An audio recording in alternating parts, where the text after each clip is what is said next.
One of these rings belonged to a czarina who was executed by firing squad. One was a second chance at love ring, hidden in a family vault for 50 years. And one almost didn't happen, because the groom was too scared to design it himself. These aren't just diamonds. They're the most expensive, most secretive, most loaded pieces of jewelry on the planet. And today, we're ranking the most iconic royal engagement rings of all time, and the shocking stories behind them. Stick around, because number one will change the way you look at Kate Middleton's ring forever.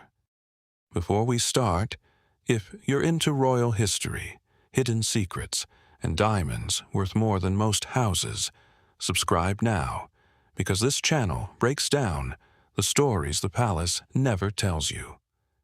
Let's start with the ring that started it all. 1947, Balmoral Castle.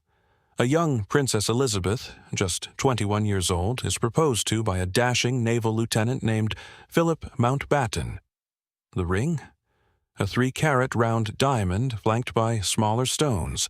Simple, elegant, timeless. But here's what most people don't know. This ring has royal blood running through it that goes back to a doomed empire. Philip's mother, Princess Alice, gave up her own diamond tiara so the stones could be reset into this ring. And that tiara? It was a wedding gift from Tsar Nicholas II and Tsarina Alexandra, the last rulers of Russia before they were executed during the Russian Revolution. So every time Queen Elizabeth wore that ring for the next 70 years, she was literally wearing a piece of the Romanov dynasty on her finger. Now, let's go back further, way further. 1796. Napoleon Bonaparte, before he was an emperor, before he conquered half of Europe, was just a military officer hopelessly in love. After a 5-month whirlwind romance, he proposed to Josephine de Beauharnais with something nobody had ever seen before. 2 pear-shaped stones side by side, a diamond and a blue sapphire, sitting together like 2 lovers. He called it Toi et moi, you and me. This ring basically invented an entire category of engagement ring that celebrities are still copying 200 years later. Here's where it gets emotional. In 2005, King Charles proposed to Camilla, his second shot at love, with a ring that wasn't new at all. It was a family heirloom, a 5-carat emerald-cut diamond that once belonged to the Queen Mother. And here's the detail that gets me. That ring was originally given to the Queen Mother as a push present, a gift for giving birth to Queen Elizabeth II. So Charles proposed to Camilla with a ring that literally celebrated the birth of his own mother. That's not just jewelry. That's generational storytelling on a diamond. Everyone remembers Meghan Markle's engagement ring, but almost nobody remembers that the ring you see in most photos isn't the one Harry originally designed. Harry sourced a 2.5-carat diamond from Botswana, where the couple took their first trip together, and had it set with 2 smaller diamonds pulled directly from Princess Diana's personal jewelry collection.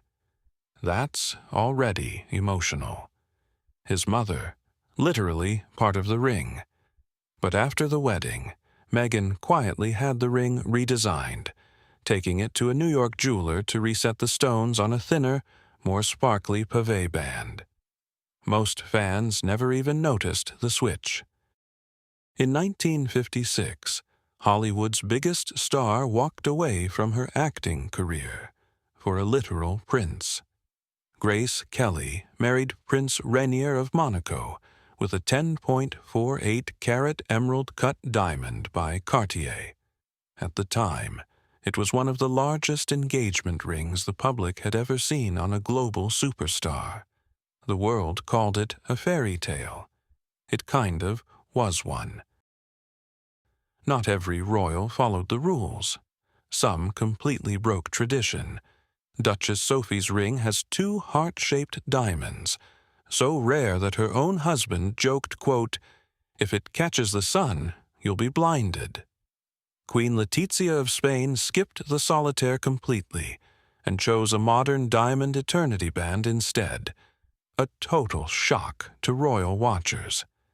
And Princess Charlene of Monaco's pear-shaped diamond wasn't even designed by a traditional royal jeweler. It came from an edgy Parisian fashion house, instead of the usual old money names. These are the rings that prove royals aren't just following tradition. Sometimes they're setting it. Let's speed through a few more legendary rings. Princess Madeleine of Sweden, a 4-carat Asher cut, sandwiched between 2 pavé diamond bands. Princess Beatrice, a 3-carat round diamond responsibly sourced from Botswana, blending Art Deco and Victorian design. Queen Margrethe of Denmark, 2 matching 6-carat cushion-cut diamonds from Van Cleef and Arpels, a design so rare it's basically one of a kind. Every single one, a piece of history frozen in a stone. From Napoleon's battlefield romance to a ring pulled straight from a fallen Russian empire. These aren't just engagement rings. They're time capsules. Which one was your favorite? Drop it in the comments. I read every single one. And if you loved this, hit subscribe, because next week we're breaking down the most controversial royal jewelry heists in history. And trust me, it's wild. See you in the next one.